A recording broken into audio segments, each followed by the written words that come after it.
Hey there, my name is Massimo Alpian, and I am here in Boulder County, Colorado, just a few miles outside of the city of Boulder, and more than several miles beyond the foothills and mountains you see behind me out west. I moved out here to Colorado about 10 years ago, looking for a new life, new experiences, having closer access to the outdoors and outdoor recreation.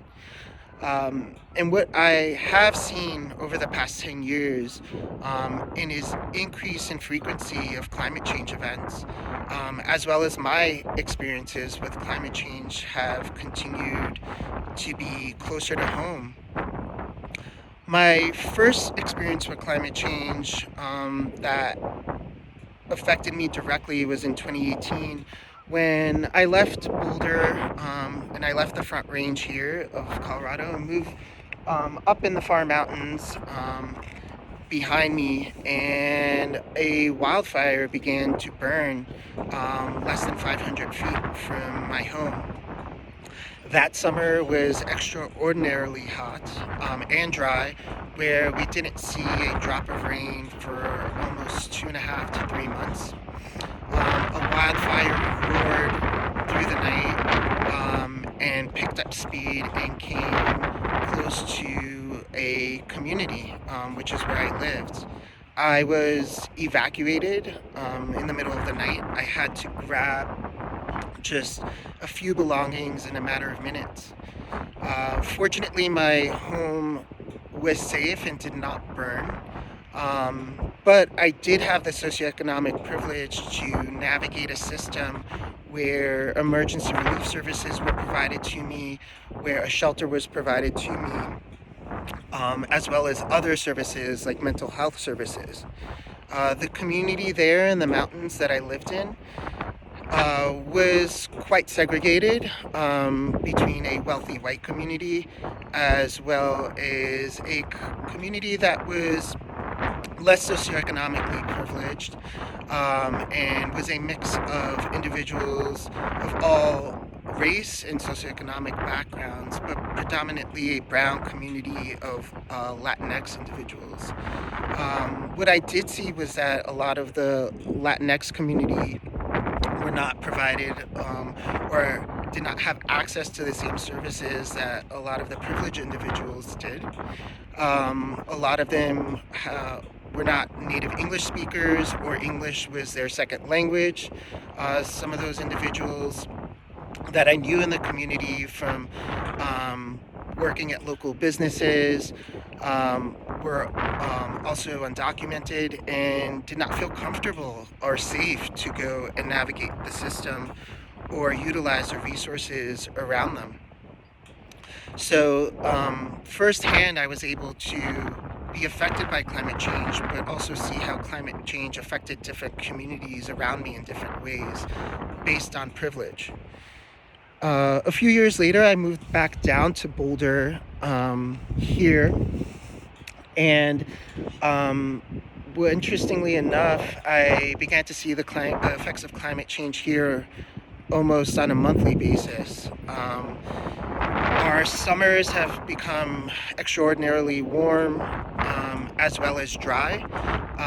We rarely see rain for about 3 to 4 months of the year in the summer, or any precipitation, and that continues to get longer and longer in duration.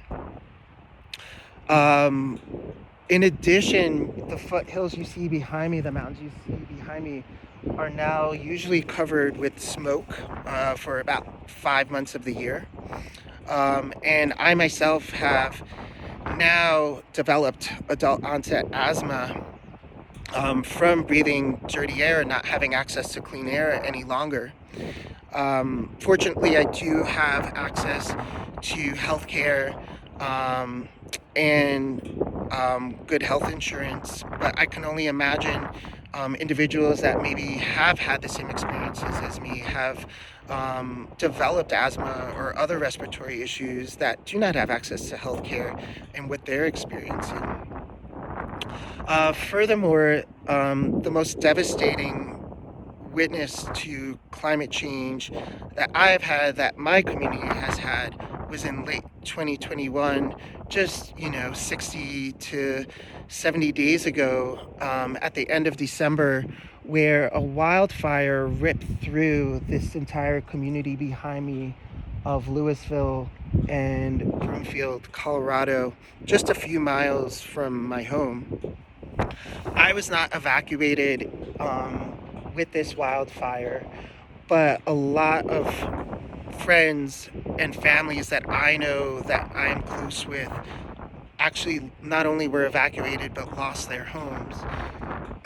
We typically associate wildfires and climate change issues here in Colorado or other western states with being in remote areas behind me, where there's vast wilderness, where there's vast amounts of forest that a wildfire can develop and rip through. What we saw with this wildfire was that not only did it come to fruition in the middle of the winter due to almost less than an inch of rain between the months of June and July through December of 2021, so roughly 6 months of no precipitation, but temperatures that were roaring into the 70s Fahrenheit through the month of December, and a windstorm that came to fruition that day that the wildfire developed and wound up devastating this whole suburban community miles and miles from wilderness. What you see behind me is what's left. 1,000 homes were completely destroyed and burned to the ground. 1,000 families were displaced. This is a very wealthy and white community, where a lot of the individuals do have access to funds and resources to rebuild their lives. But I can only imagine what that would be like as we continue to see fires like this rip through suburban areas and urban areas, which is not out of question now, in areas that are not as socioeconomically privileged. I'll take you for a brief look of what this wildfire did. There were homes all behind me in this area. It is pretty unbelievable to see an entire community completely burned to the ground. Even behind me, you see a basketball hoop left in the driveway of this home. It is very sad, and like I said, it's very devastating.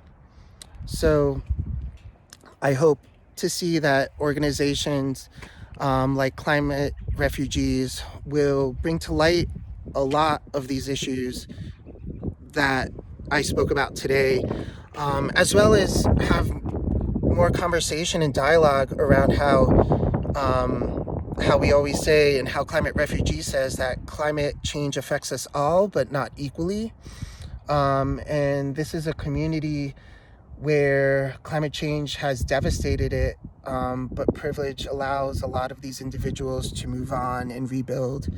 And that is something that we may not be able to see in some communities in the future if this continues. Thank you.